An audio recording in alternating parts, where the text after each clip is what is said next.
Boa noite, irmãos, graça e paz. Vamos abrir as nossas Bíblias no Salmo de número 24. Vamos relembrar esse precioso capítulo, porque ele está dentro do contexto que temos tratado no livro do Apocalipse. Salmo 24.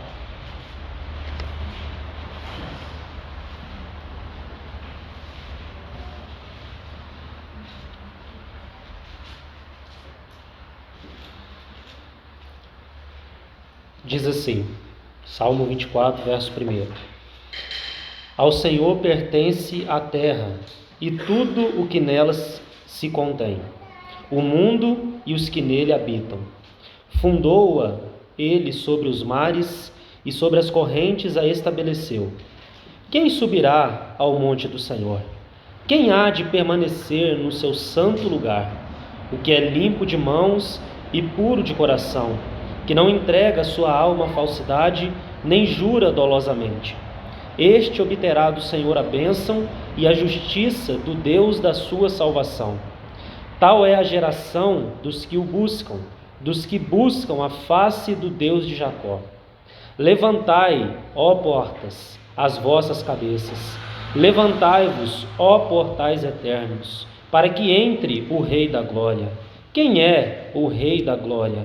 O Senhor, forte e poderoso, o Senhor, poderoso nas batalhas. Levantai, ó portas, as vossas cabeças. Levantai-vos, ó portais eternos, para que entre o Rei da Glória. Quem é esse Rei da Glória? O Senhor dos Exércitos. Ele é o Rei da Glória. Ainda vamos ao livro de Apocalipse, no capítulo 5.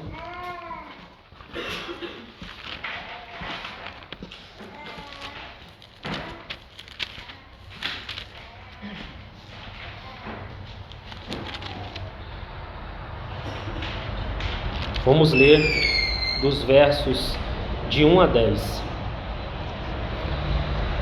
Vi na mão direita daquele que estava sentado no trono um livro escrito por dentro e por fora, de todo selado com 7 selos. Vi também um anjo forte que proclamava em grande voz: Quem é digno de abrir o livro e de lhe desatar os selos? Ora, nem no céu, nem sobre a terra, nem debaixo da terra, ninguém podia abrir o livro, nem mesmo olhar para ele. E eu chorava muito, porque ninguém foi achado digno de abrir o livro, nem mesmo de olhar para ele. Todavia, um dos anciãos me disse: Não chores, eis que o leão da tribo de Judá, a raiz de Davi, venceu para abrir o livro e seus 7 selos. Então vi no meio do trono e dos 4 seres viventes e entre os anciãos, de pé, um cordeiro, como tendo sido morto. Ele tinha 7 chifres, bem como 7 olhos, que são os 7 Espíritos de Deus enviados por toda a terra. Veio, pois, e tomou o livro da mão direita daquele que estava sentado no trono.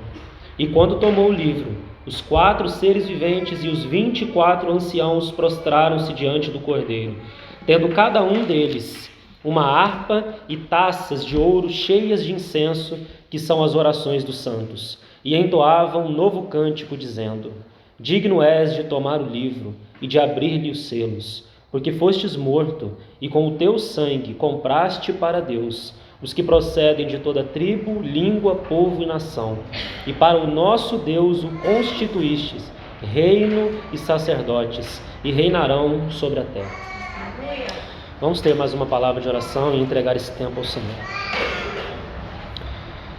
Pai querido, graças te damos, Senhor, por mais este privilégio de juntos celebrarmos a tua mesa que apresenta para nós toda a virtude da obra que o Senhor consumou uma vez por todas. Aquele cordeiro que João viu ali, como recém-imolado, cujo sangue fresco continua respondendo a Deus. Bendito seja o Senhor para todo sempre.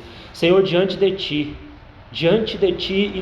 e a ti somente, nós, Senhor, proferimos louvores de gratidão ao teu nome. Não há méritos nenhum em nós, para estarmos contigo nessa mesa. É porque o Senhor consumou uma obra tal e nos chamou à comunhão de seu Filho, é que podemos nos assentar aqui. Bendito Senhor, para todos sempre. Breve chegará o dia onde nós nos juntaremos a esse coro celestial e junto com ele diremos: Santo, digno és o Cordeiro que for morto, e pelos séculos dos séculos, Senhor, nós iremos adorá-lo. Bendito, bendito é o Senhor para todos sempre. Amém, Senhor. Amém. Amém. Então, irmãos, com a graça do Senhor, nós vamos dar o último passo dentro desse assunto do capítulo 4 e 5 do livro do Apocalipse. Eu creio que esses dois capítulos, eles abrem o livro do Apocalipse para nós, porque eles fazem uma transição das 7 igrejas para o restante da história, mas sobretudo, nós quando olhamos essas cenas que aparecem aqui no capítulo 4 e 5, nós vemos que há um trono estabelecido no céu, e desse trono toda a administração da história acontece. Quando nós olhamos para cima, nós sabemos que há alguém ocupando esse trono, há alguém que governa, ele não perdeu o controle, independente do que está posto diante dos nossos olhos. Nós precisamos em espírito também nos elevarmos e olhar esse trono, onde a vontade de Deus está estabelecida, essa vontade que é eterna, estabelecida nos céus, ela rege toda a história. E tudo que Deus estabeleceu, irmão, independente de qualquer coisa, irá acontecer. Por quê? Porque alguém digno tomou o livro e deu continuidade na história. Esse é o nosso Senhor Jesus. É a Ele que nós prestamos louvor. É a Ele que nós damos frutos de lábios que confessam o seu nome. Não há lugar para ninguém nesse momento da mesa. Esse momento da mesa deve ser em todos os momentos. Em todos, inclusive nos momentos que estudamos a palavra, Cristo é que deve ser visto. É Ele que deve ser glorificado. É Ele que deve estar no centro do nosso reunir. E então, irmãos, com a ajuda do Senhor, eu gostaria de dar o último passo. Nesse capítulo 5, nós temos um tema que é predominante nele. Se os irmãos quiserem tomar uma nota aí na Bíblia mesmo, para depois estudarem, será de ajuda. O tema central desse capítulo 5 é a redenção e o propósito de Deus. A redenção e o propósito de Deus. Então, nesse capítulo 5, nós temos uma descrição, e por isso que eu li Salmo 24, nós vamos a ele daqui a pouquinho, só para colocar algumas coisas. Nesse capítulo 5, nós temos uma descrição do que aconteceu quando o Senhor Jesus foi assunto aos céus. Então tem tudo a ver com o Salmo 24. O que João viu aqui é o que aconteceu quando o Senhor foi elevado às alturas. É por isso que nós vemos aí no versículo 6, olha comigo aí novamente, capítulo 5, verso 6 do Apocalipse. Então vi no meio do trono e dos 4 seres viventes, e entre os anciãos, de pé, um cordeiro como tendo sido morto.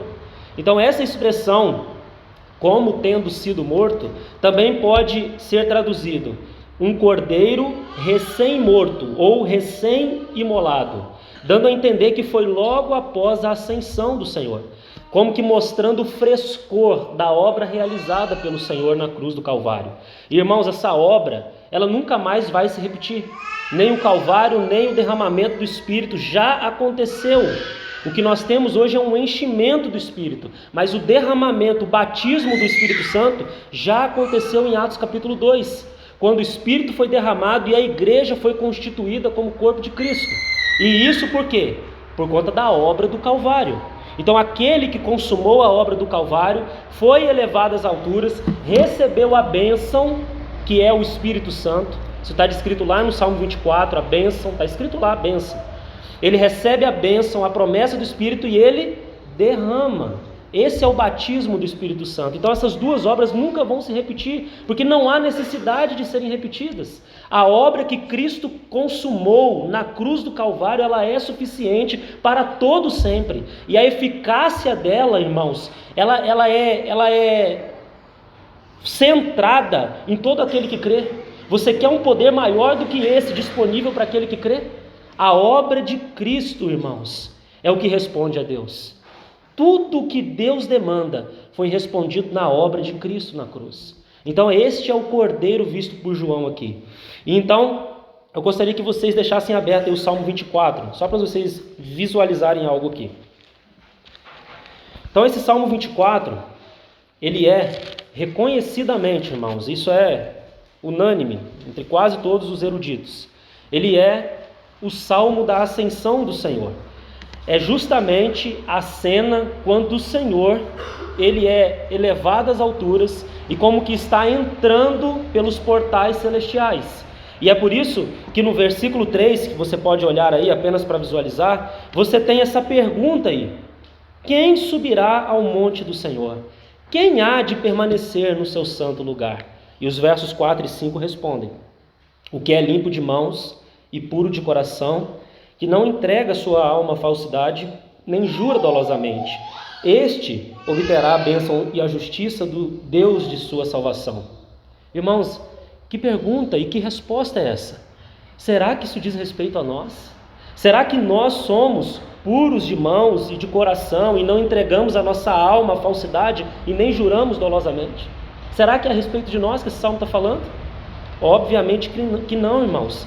Quem é o único que pode ousar entrar por esses portais celestiais? É o nosso Senhor Jesus. É por isso que quando, irmãos, imagine a cena, o Senhor comparecendo diante desses portais celestiais e um coro junto com ele, dizendo: abram, ó portais celestiais, abram para que entre o Rei da Glória. E o outro coro diz lá de lá: quem é o Rei da Glória? E o de cá responde: o Senhor, forte e poderoso nas batalhas, Ele é o Rei da Glória. Aquele que venceu as batalhas, irmãos, e ele está aparecendo diante dos umbrais, daqueles portais celestiais. Nenhum homem jamais ousou chegar naqueles portais.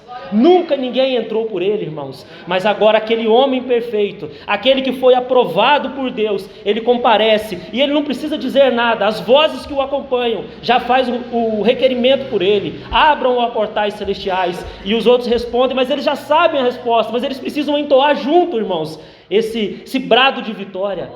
Javé de Sabaote, o Senhor dos exércitos, Ele é o Rei da Glória.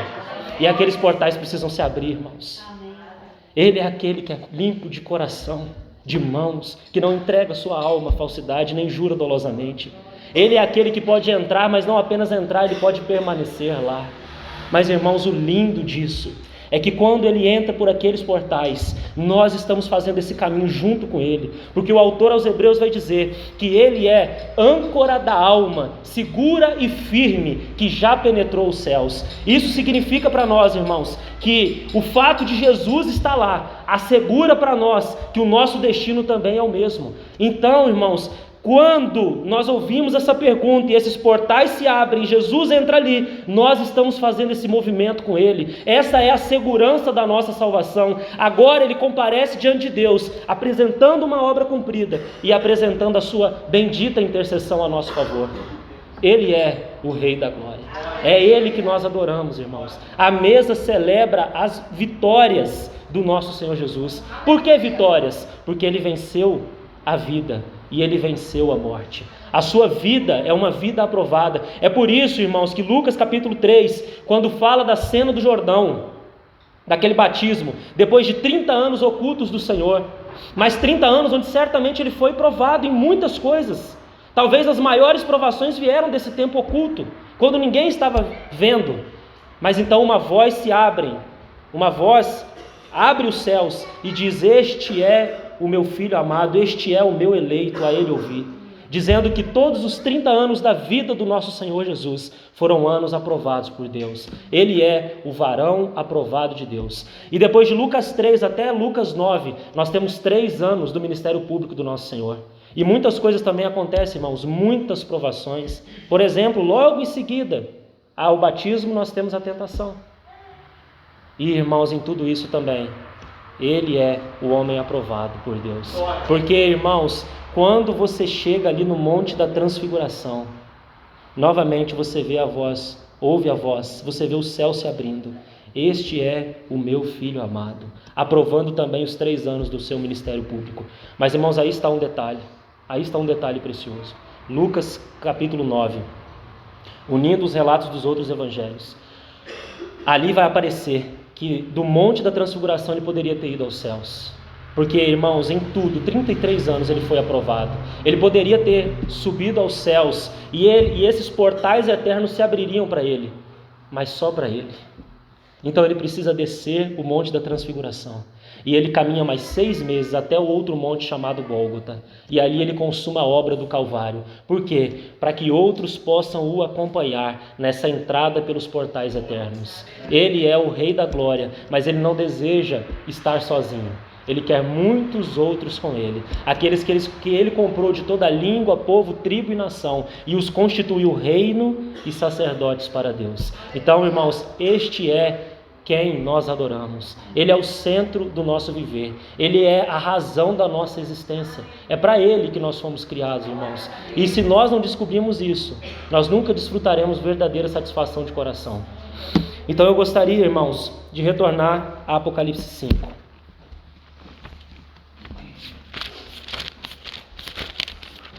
Porque no capítulo 4 nós vimos o trono de Deus e a criação diante do trono, representado por aqueles serafins, né? Cada um com um rosto ali, representando toda a criação. Mas o que aconteceu com a criação, irmãos? O que aconteceu com o homem? Ele foi provado e ele caiu. E toda a criação foi tocada por essa queda, não é mesmo? Então o que precisamos agora? Precisamos da redenção. Precisamos da obra do Calvário. É por isso que este que João está vendo aqui é o Cordeiro de Deus. Então, é justamente isso que João está vendo. João está vendo que todo o desenrolar, por isso que eu li Salmo 24, todo o desenrolar do eterno propósito de Deus, desse propósito que Deus estabeleceu em Cristo antes da eternidade, que diz respeito a fazer do Filho o centro de todas as coisas. Todo esse propósito, irmãos, o Senhor, em última instância, ou em primeira instância, Ele não confiou a nós, Ele confiou a Cristo. Por isso que Ele é digno de tomar o livro, desatar os selos. E o que significa esse desatar dos selos? Significa que Ele está dando continuidade na história. Esse livro, irmão, sempre esteve na mão de Deus, mas não havia ninguém digno para tomar esse livro e dar continuidade na história. Os 7 selos, e depois você tem as 7 trombetas, 7 taças, toda a continuidade da história. Tudo isso vai acontecer, irmãos. Tudo isso vai acontecer. E nós não devemos nos preocupar com isso. Isso vai acontecer segundo os decretos, a soberania do Senhor, tudo isso já está estabelecido. Mas nós não estamos preocupados com isso. Nós estamos olhando para aquele que vem. Então, irmãos, não interessa a ordem dos eventos. Se nós temos conhecido aquele que vem, se nós temos experimentado comunhão real com Ele, nós não estamos amedrontados com os eventos que vão acontecer. Nós sabemos que é a Ele que nós aguardamos, sobretudo.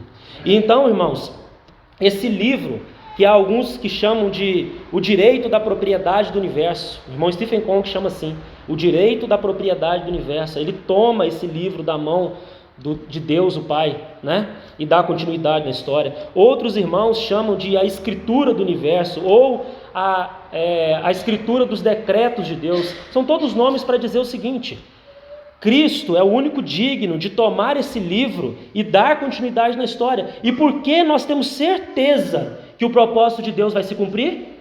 Porque quem tomou o livro é o nosso Senhor Jesus. Ele é digno e Ele vai fazer com que tudo que está escrito ali se cumpra.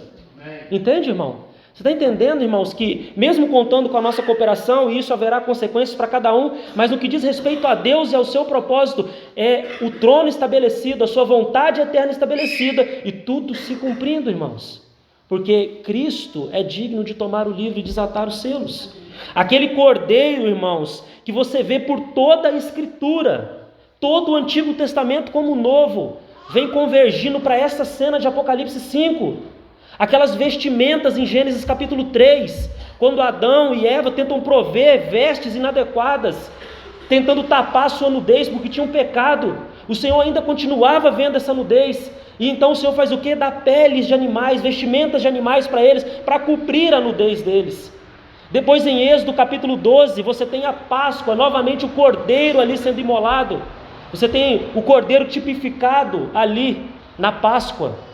Depois você tem Isaías 53 ali, esse cordeiro agora, você compreende que ele não é só um animal, ele é uma pessoa, ele é um homem de dores que sabe o que é padecer, ele é aquele que foi moído pelo Pai, porque diz o texto, Isaías 53, agradou o Senhor moê-lo, fazendo-o enfermar, quando der ele a sua alma por nós, irmãos. E diz que ele veria o fruto do penoso trabalho de sua alma e ficaria satisfeito. O meu servo, o justo, justificaria a muitos. Isaías 53. Irmãos, o que o Senhor deseja nesse momento da ceia? Mútua satisfação, alegria, celebração. Porque esse é um momento onde o Senhor está satisfeito, onde Ele está feliz, contente, porque Ele tem visto o fruto do precioso trabalho de sua alma. Isaías 53. Aí você chega no Novo Testamento, João capítulo 1. João novamente ele vê: eis o Cordeiro de Deus que tira o pecado do mundo. E esse mesmo João que diz: eis o Cordeiro que tira o pecado do mundo, agora ele está vendo o Cordeiro no trono. Ele está vendo o Cordeiro glorificado, aquele Cordeiro que ele teve a possibilidade de colocar sua cabeça no peito dele e ali descansar como um discípulo íntimo. Agora ele está vendo no trono com majestade e glória, porque antes, na sua encarnação, a sua glória estava velada. Apenas por um momento, no Monte da Transfiguração, ele descobriu-se aos seus discípulos, somente aqueles 3 ali que com ele estavam. Mas agora no trono, irmãos, a sua glória é vista em toda a sua radiância. Por que, irmãos, que a sua glória foi velada? Porque se os homens tivessem visto, jamais teriam crucificado o Senhor da glória. Oh, irmãos, que coisa tremenda. É esse aqui que anjos se dobram diante dele. É esse aqui que todo o céu proclama a um: santo, digno é o Cordeiro. É esse que veio às profundezas da nossa miséria e nos buscou, nos salvou, como diz o hino: glória ao nome seu. É Ele que despiu-se de toda a sua glória e veio à posição de servo, de menor de todos, a tal ponto de lavar os pés dos seus discípulos. Quando nós vemos o seu nascimento, o Criador, o Rei da Glória, de fraldas, numa manjedoura. É esse, irmão, que está no trono e leva consigo toda a realidade do que significa ser homem. E então, irmãos, por que o Senhor pode ir ao trono? Porque Ele é digno. Só Ele é digno de se assentar ali e de ali permanecer. Então, irmãos, eu creio que esse é o centro da mensagem do Apocalipse. Quando muitos se ocupam com eventos e não veem a glória daquele que está no trono, eles perdem a mensagem essencial do livro do Apocalipse. Porque tudo mais vai acontecer, e aqui, irmãos, não interessa muito a ordem. Vai acontecer, isso é um fato, não é mesmo? Mas muitos, por ficarem estipulando eventos, não conseguem ver a glória daquele que está no trono e não o contemplam. Então o que nós buscamos no Apocalipse, irmãos? O que é mais importante do que ver a glória de Cristo nesse livro? Aquele que nós vemos lá em Hebreus capítulo 1, que diz que Ele é o herdeiro de todas as coisas, é esse que nós estamos vendo aqui no trono. E todos os seus inimigos sendo postos por estrado dos seus pés. Ele está no trono ocupando esse lugar. Então o propósito primário, essencial, fundamental do livro do Apocalipse não é nos falar a respeito dos eventos que estão prestes a acontecer. O propósito deste livro não é dar-nos a conhecer o que está por vir, mas conhecer aquele que está vindo. E isso faz toda a diferença, irmão. Você tem o conhecido? Você tem sido atraído para as glórias dele? Então preste atenção nisso, irmãos. Mesmo se nós tivéssemos um conhecimento perfeito, técnico, da ordem dos eventos, vamos dizer que a gente conseguiria, né? Mas isso não é claro, irmãos, nas Escrituras. Mas vamos dizer que nós conseguíssemos ter uma ordem de eventos preciso. Isso vai acontecer, aquilo vai acontecer, aquilo vai acontecer. Mas, irmãos, se você tivesse esse conhecimento técnico, mas não conhecesse aquele que vem, esse conhecimento técnico, sabe o que causaria em você? Terror, pavor, medo. Meu Deus, olha essa taça, olha o que vai acontecer nessa trombeta, olha o terremoto global que vai acontecer, e tudo isso vai acontecer. E você ficaria com medo, porque você não conhece aquele que está vindo. Então o conhecimento técnico dos eventos, irmãos, não nos livra de um coração aterrorizado. Entende? Então o mais importante é conhecermos aquele que vem, senão nós vamos nos desesperar diante das coisas que vão acontecer. Agora, irmãos, se nós temos conhecido aquele que rege a história e aquele que está vindo ao encontro da sua igreja, então os eventos se tornam apenas um detalhe, porque independente da ordem, é o Senhor que nós estamos esperando. Quando naquele dia, irmãos, isso é o mais importante para nós, quando naquele dia tudo se cumprir, vamos dizer que seja na 7ª trombeta, né? E o mistério de Deus se cumpra. Quando tudo se cumprir, o mais importante é que a face dele é que nós veremos. E todo medo será lançado fora. Ainda nós vemos as coisas de maneira tão imperfeita, mas naquele dia nós o veremos como ele é. Irmãos, não tem nada mais importante do que isso. Vê-lo face a face. Esta é a grande expectativa, ou deveria ser a grande expectativa do cristão. Vê-lo face a face. É isso que nós ansiamos. E se isso é verdade, João diz, a si mesmo se purifica todo o que tem nele essa esperança. E eu gostaria de terminar essa mensagem, porque o restante que você vai ver no capítulo 5 é o quê? Você vai ver esses coros diante do trono, louvando e engrandecendo o Cordeiro que está no trono. Então eu gostaria de terminar a nossa exposição do capítulo 5 também, e concluo então o meu encargo no Apocalipse, com algumas palavras do irmão Stephen Cong a respeito do livro do Apocalipse. E eu gostaria que depois vocês pudessem tomar o áudio e ouvir novamente essa citação, porque eu acredito que vai mudar a perspectiva dos irmãos a respeito do livro do Apocalipse. Porque sim, irmãos, o livro do Apocalipse é muito mal compreendido. E ele causa muito medo nas pessoas. Tem alguns que nem ousam ler o livro do Apocalipse com medo, né? Então é uma compreensão inadequada do livro do Apocalipse. Então eu queria citar essas palavras do irmão Stephen Cong, e assim nós concluímos a nossa consideração dessa noite.